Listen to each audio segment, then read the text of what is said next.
The first incident seemed like a tragic accident.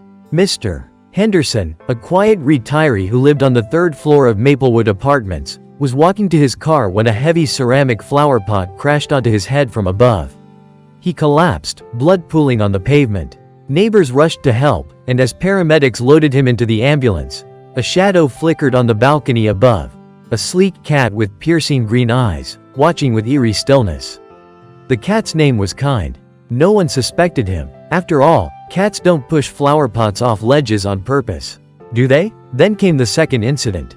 Kind's owner, Mrs. Eleanor Whitmore, was found dead in her apartment. The gas stove had been left on, filling the home with fumes. The medical examiner ruled it an accident.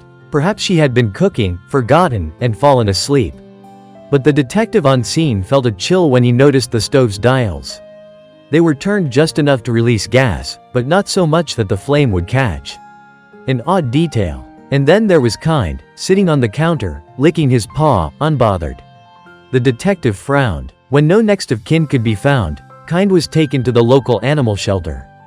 The staff there were used to skittish strays and affectionate house pets, but Kind was different. He didn't hiss or hide. He didn't rub against legs or purr.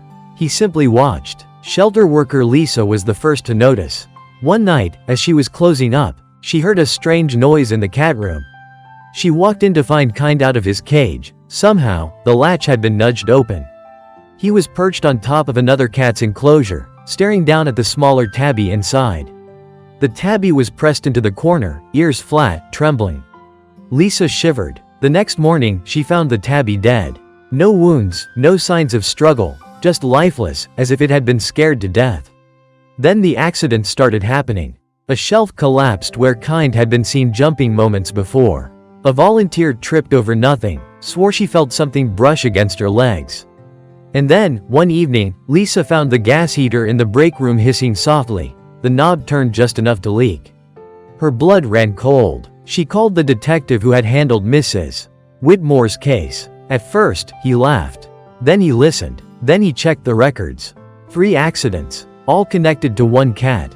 By the time they went back to the shelter, Kind was gone. The cage door was open. The window was slightly ajar.